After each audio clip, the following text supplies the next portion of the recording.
আসসালামু আলাইকুম। বাংলা সংবাদে সবাইকে স্বাগত জানাচ্ছি। আমি চিন্তিয়া হক। শুরুতেই সংবাদ শিরোনাম। ফের খোলা হলো কাপ্তাই বাঁধের 16 জলকপাট। এদিকে পানিকে অস্ত্র হিসেবে ব্যবহার করছে ভারত, বলছেন মির্জা ফখরুল। জানাবো লক্ষ্মীপুরে বাড়ছে বন্যার পানি, বৃষ্টিও থামছে না। এবং সর্বশেষ জানাবো সাদেক খান 4 দিনের রিমান্ডে।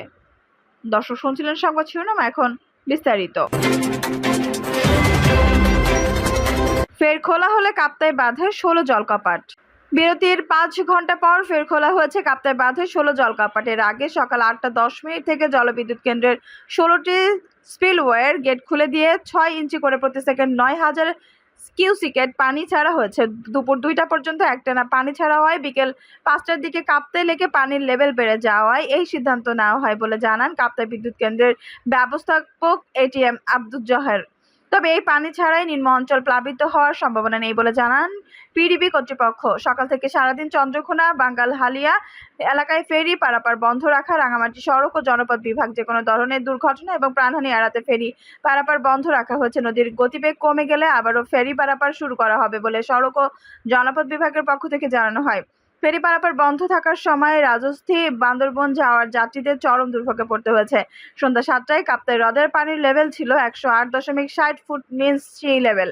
হ্রদে পানি বাড়ায় বর্তমানে কেন্দ্র থেকে দৈনিক 5টি ইউনিটের সর্বোচ্চ 219 মেগাওয়াট বিদ্যুৎ পর্যন্ত বিদ্যুৎ উৎপাদিত হচ্ছে। এর আগে শনিবার বিকেল 3টায় কর্ণফুলী বিদ্যুৎ কেন্দ্র একটি জরুরি নোটিশের মাধ্যমে পানি ছাড়ার বিষয়টি নিশ্চিত করে। ওই দিন রাত 10টায় পানি ছাড়ার কথা থাকলেও পরে পরিবর্তন করে সকাল 8:10 পানি ছাড়া হয়। এজন্য ভাটি অঞ্চলকে আগে জরুরি সতর্কবার্তা দেওয়া হয়েছিল। পানিকে অস্ত্র হিসেবে ব্যবহার করছে ভারত, বলছেন মির্জা ফখরুল। বিএনপি মহাসচিব মির্জা ফখরুল ইসলাম আলমগীর বলেছেন, প্রতিবেশী দেশের দায়িত্বহীনতার জন্য দেশের একটি অঞ্চলে লাখো মানুষ বন্যায় আক্রান্ত হয়ে দুর্ভোগের শিকার হয়েছে। পানিকে উজানের দেশ ভারত বাংলাদেশকে কাবু করার অস্ত্র হিসেবে বেছে নিয়েছে। তিনি বলেন, প্রাকৃতিক দুর্যোগ আসতেই পারে, তবে তা যদি প্রতিবেশী কোনো দেশের দায়িত্বহীনতার কারণে হয় তা মেনে নেওয়া যায় না। দেশের বন্যার পরিস্থিতি নিয়ে মির্জা ফখরুল ইসলাম আলমগীর বলেন, ত্রিপুরার পানিতেই দেশের এই বন্যা পরিস্থিতি তৈরি হয়েছে। ভারী বৃষ্টিপাতে ঢালের পানি বাংলাদেশে প্রবেশ করেছে, ভারত বাঁধ খুলে দিয়েছে, কিন্তু ভাটির দেশ বাংলাদেশকে কোনো তথ্য দেয়নি। তিনি বলেন, পানি ইস্যুতে ভারতের সঙ্গে নানা আলোচনা হয়, কিন্তু কোনো লাভ হয় না। এই পানিকেই তারা বাংলাদেশকে কাবু করার অস্ত্র হিসেবে বেছে নিয়েছে। রাষ্ট্রের সব প্রতিষ্ঠানকে আওয়ামী লীগ ধ্বংস করে দিয়েছে।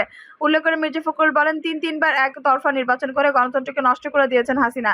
বিএনপি মহাসচিব এই সময় অভিযোগ করে বলেন, সাবেক প্রধানমন্ত্রী ভারত বসে বসে বাংলাদেশের মানুষকে বিভ্রান্ত করার চেষ্টা করছেন, কিন্তু দেশের মানুষ এখন সব বোঝেন। কোনো ষড়যন্ত্রই আজ আর কাজ হবে না। 15 বছরের স্বৈরাচার সরকারকে হটিয়ে দেশের মানুষ তো প্রমাণ করেছেন।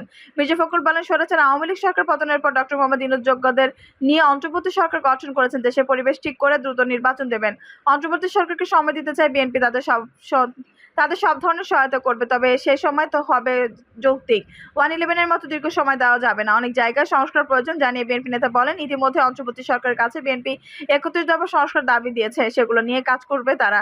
তবে এই সংস্কার হতে হবে রাজনৈতিক দলগুলোর সঙ্গে আলোচনা করে। মির্জা ফখরুল আরো বলেন, ক্ষমতা থাকা অবস্থায় আওয়ামী লীগ বিরোধিতা করায় বিএনপির নেতাকর্মীদের উপর 1,45,000 গায়েবী মামলা দিয়েছে। এসব মামলায় 60 নেতাকর্মীকে আসামি করা হয়েছে। এ সময় সারা দেশে বিএনপি নেতাকর্মীদের নামে লুটপাট দখলের অভিযোগ বিষয়ে জানতে চাইলে মির্জা ফখরুল বলেন, যারা এসব অন্যায়ের সঙ্গে জড়িত তারা বিএনপির কেউ নয়, তাদের চিহ্নিত করে আইনের হাতে তুলে দিতে হবে। তিনি এসব স্থানীয় নেতাদের উদ্দেশ্য করে বলেন, দলের কেউ এমন কাজের সঙ্গে জড়িত হওয়ার প্রমাণ পাওয়া গেলে তাদের বিরুদ্ধে ব্যবস্থা নিতে হবে। নিখোঁজ বিএনপি নেতা ইলিয়াস আলী প্রসঙ্গে মির্জা ফখরুল বলেন, এই নিয়ে নানা স্থানে দলের পক্ষ থেকে কথা বলা হয়েছে, এখনো আইন শৃঙ্খলা বাহিনীর কেউ এ বিষয়ে কোনো তথ্য দিচ্ছে না। তিনি বলেন, ইলিয়াস আলী সহ যারা এখন পর্যন্ত গুম হয়েছেন তাদের বিষয়গুলো তদন্তের জন্য ইতিমধ্যে জাতিসংঘ মানবাধিকার কমিশনের সঙ্গে কথা হয়েছে। তারা সুষ্ঠু তদন্তের মাধ্যমে এসব বিষয় তুলে ধরবেন। লক্ষ্মীপুরে বাড়ছে বন্যার পানি, বৃষ্টিও থামছে না। নোয়াখালী থেকে বন্যার পানি ঢুকে লক্ষ্মীপুরের বিস্তীর্ণ জনপদ ডুবে গেছে। এর সঙ্গে থেমে থেমে বৃষ্টি হচ্ছে পুরো জেলায়। এতে সময় যত যাচ্ছে বন্যা পরিস্থিতি ততই অবনতি হচ্ছে। ঘরবাড়ি ছেড়ে অনেকে আশ্রয় কেন্দ্রে উঠেছেন, আবার অনেকের গন্তব্য উজানে স্বজনদের বাড়ি। এর মধ্যে অনেকে আছেন যাদের গন্তব্য অজানা। অনেকে আবার চৌকির ওপর রান্নাবান্না করে ঘরে অবস্থান নিয়েছেন। কোমর পানিতে যাতায়াত অস্বস্তিতে পড়তে হচ্ছে। এছাড়া সুপেয় পানিরও অভাব দেখা দেয়। বিভিন্ন এলাকার সংশ্লিষ্টদের সঙ্গে কথা বলে জানা গেছে, শুক্রবার 23 আগস্ট থেকে নোয়াখালীর বন্যার পানি লক্ষ্মীপুরে ঢুকতে শুরু করে। শনিবার 24 আগস্ট বিকেল থেকে পানির চাপ বেড়ে যায়। এর মধ্যে শনিবার রাত থেকে লক্ষ্মীপুর বৃষ্টি শুরু হয়। এতে সদর উপজেলা চন্দ্রগঞ্জ, চরসাই, দিঘলী, উত্তর জয়পুর, বাঙ্গাখা, মান্দারি, তেওয়ারীগঞ্জ ইউনিয়ন, শাকচর ও চররোহিতা ইউনিয়ন প্লাবিত হয়। এসব ইউনিয়নের বিভিন্ন এলাকায় ৪-৫ ফুট পানিতে কয়েক লাখ মানুষ পানিবন্দী রয়েছে। একই সঙ্গে লক্ষ্মীপুর জেলা শহর দিয়ে বয়ে যাওয়া রহমতখালী খালসহ ওয়াপদা খালগুলোতে পানি উপচে পড়ছে। এতে লক্ষ্মীপুর পৌরসভার সমশেরাবাদ, লালমোচড়ি, মধ্য বাঞ্ছাননগর, শিশু পার্ক এলাকা ও লাহোরকান্দি ইউনিয়নের বিস্তীর্ণ এলাকার মানুষ পানিবন্দী হয়ে আছে। এসব এলাকার ১২,৭৫০ জন মানুষ আশ্রয় কেন্দ্রে অবস্থান নিয়েছে বলে জানা গেছে। তবে অধিকাংশ মানুষ নিজের বাড়িঘর ছেড়ে স্বজনদের বাড়িতে গিয়ে উঠেছে। আবার অনেকেই নিজের ঘরে ছকি বা খাটের উপর রান্নাবান্না করছেন বলে জানা গেছে। খোঁজ নিয়ে জানা গেছে, ভারত থেকে আসা পানিতে নোয়াখালী ও ফেনীতে যখন বন্যা, তখন লক্ষ্মীপুরে প্রবল বৃষ্টিতে জলাবদ্ধতা সৃষ্টি হয়ে পানিবন্দী হয়ে পড়ে মানুষ। এই বৃষ্টিতে জলাবদ্ধতা সৃষ্টি হয়ে রামগতি ও কমলনগর উপজেলার পূর্বাঞ্চলের বহু মানুষ প্রায় ১ মাস জুড়ে পানিবন্দী হয়ে রয়েছেন। সদর রায়পুর, রামগঞ্জে বিভিন্ন ইউনিয়ন পানিবন্দী হয়ে পড়েছিল মানুষ। সর্বশেষ গত শুক্রবার নোয়াখালী বন্যার পানি লক্ষ্মীপুরে ঢুকে পড়ে। এতে লক্ষ্মীপুরও এখন বন্যা কবলিত। এর মধ্যে শনিবার রাতেই প্রায় ৩ ফুট পানি বেড়ে গেছে বন্যা কবলিত এলাকায়। রহমতখালী খাল হয়ে মেঘনা নদী যেন বানের পানি নেমে যেতে পারে, সেজন্য মজু চৌধুরী হাটে ২টি স্লাইস গেট সার্বক্ষণিক পর্যবেক্ষণ করছে পানি উন্নয়ন বোর্ড। এরপরও কোথাও যেন পানি কমছে না। উল্লেখ্য, সময়ের সাথে সাথে বন্যার পানি বেড়ে চলছে, একই সঙ্গে বৃষ্টিও হচ্ছে। লক্ষ্মীপুরের সর্বত্র এতে বন্যা কবলিত এলাকায় মানুষের মাঝে আতঙ্ক ছড়িয়ে পড়েছে। জেলা প্রশাসন সূত্র জানায়, জেলার ৫টি উপজেলায় ৭,৪৭,৪২০ জন মানুষ পানিবন্দী রয়েছেন। এতে ক্ষতিগ্রস্তদের জন্য ১৫৫ মেট্রিক টন জিআর চাল ও ১০ লাখ নগদ টাকা বরাদ্দ দেওয়া হয়েছে। জেলা ত্রাণ ও পুনর্বাসন কর্মকর্তা ইউনুস মিয়া পৃথক ২টি চিঠিতে চাল ও নগদ অর্থ বরাদ্দ দেন। বরাদ্দকৃত চালের মধ্যে সদর উপজেলায় ৩০ মেট্রিক টন, রায়পুরে ২৫ মেট্রিক টন, রামগঞ্জে ৫০ মেট্রিক টন, রামগতিতে ২০ মেট্রিক টন ও কমলনগরে ৩০ মেট্রিক টন। বরাদ্দকৃত টাকার মধ্যে প্রত্যেক উপজেলার জন্য ২ লাখ টাকা করে দেওয়া হয়। মন্দারী ইউনিয়নের জাদইয়া ও উত্তর দুর্গাপুর গ্রামের বাসিন্দা তোয়াফের ইমরান হোসেন সহ কয়েকজন জানান, গত ৭ দিন ধরে তাদের বাড়িঘরে বৃষ্টির পানি জমেছিল। ওই পানি না নামতেই গত ৩ দিন ধরে হঠাৎ করে পানি বাড়তে থাকে। শনিবার সারাদিন বৃষ্টি না হলেও রাতে বৃষ্টি হয়। তবে বৃষ্টির পাশাপাশি নোয়াখালীর বন্যার পানি এদিকে চাপ দেয়। যখন প্রত্যেকটি বাড়ি ৩-৪ ফুট পানিতে তলিয়ে আছে, ঘরবাড়িতে থাকার কোনো পরিস্থিতি নেই। যাদের ঘরের ভিটা উঁচু তারাই শুধু বাড়ি ঘরে থেকে গেছে, আর অন্যরা আত্মীয়স্বজনের বাড়ি আশ্রয়ন থেকে কেন্দ্রে ঠাঁই নিয়েছে। অতিরিক্ত জেলা প্রশাসক জেপি দেওয়ান বলেন, নোয়াখালীর বন্যার পানি লক্ষ্মীপুরে ঢুকে পড়েছে। এজন্য পানি বেড়ে গেছে। প্রায় ১২,০০০ মানুষ আশ্রয় কেন্দ্রে আশ্রয় নিয়েছে।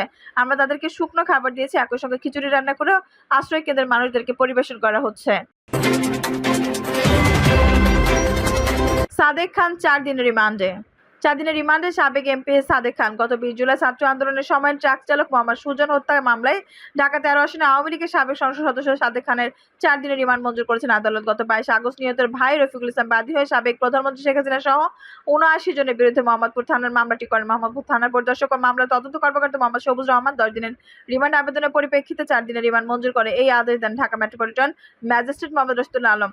রিমান্ড আবেদনে মামলার তদন্ত কর্মকর্তা বলেন, সহিংসতা ও ভুক্তভোগীদেরকে হত্যার বিষয়ে অভিযুক্ত অবগত ছিলেন, তাই তাকে রিমান্ডে নিয়ে ঘটনার মূল সূত্র খুঁজে বের করতে হবে এবং হত্যাকাণ্ডের মূল হোতা ও উস্কানিদাতাদের অবস্থান জানতে হবে। মামলার এজাহারে সাবেক প্রধানমন্ত্রী শেখ হাসিনা সহ ৭৯ জনের মধ্যে ২১তম আসামি হিসেবে সাদেক খানের নাম উল্লেখ করা হয়। বাদী জানান, গত ২০ জুলাই সন্ধ্যা ৭টায় মোহাম্মদপুরের বছিলা মোড় সংলগ্ন ৭ মসজিদের সামনে তার ভাইকে গুলি করা হয়। যখন তার ভাই বাসায় ফিরছিলেন, ঘটনার পরপরই স্থানীয়রা শহীদ সোহরাওয়ার্দী হাসপাতালে নিয়ে গেল। কর্তব্যরত চিকিৎসক তাকে মৃত ঘোষণা করেন।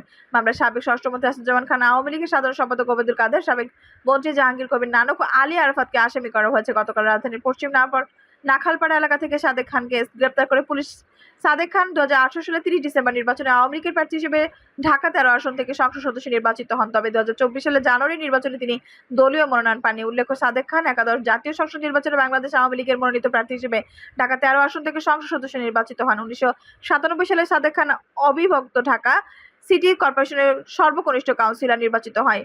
২০০১ সাল পর্যন্ত দায়িত্ব পালন করেছিলেন তিনি। তৎকালীন ৪৭ নম্বর ওয়ার্ড ও বর্তমান ৩৪ নম্বর ওয়ার্ড থেকে ৪ বার কাউন্সিলর নির্বাচিত হন। এছাড়া তিনি সর্বশ্রেষ্ঠ কাউন্সিলর পুরস্কারও পেয়েছেন। তিনি তখন দুবার ভারপ্রাপ্ত মেয়রের দায়িত্ব পালন করেন। সাদেক খান ১৯৯৬ থেকে ২০১৫ সাল পর্যন্ত মোহাম্মদপুর থানা আওয়ামী লীগের সভাপতি দায়িত্ব পালন করেন। ১৯৯৬, ২০০১, ২০০৮ সালে জাতীয় সংসদ নির্বাচনে ঢাকা ১৩ আসনের নির্বাচন পরিচালনা কমিটির সভাপতি দায়িত্ব পালন করেন। দর্শক, এই ছিল এখনকার সর্বশেষ সংবাদ। নিউজটি ভালো লাগলে অবশ্যই একটু লাইক দিন, কমেন্টে আপনার মূল্যবান মতামত জানান। সবসময় আমাদের পাশে থাকতে সাবস্ক্রাইব করে বেল বাটনটি অন করে রাখুন। ধন্যবাদ।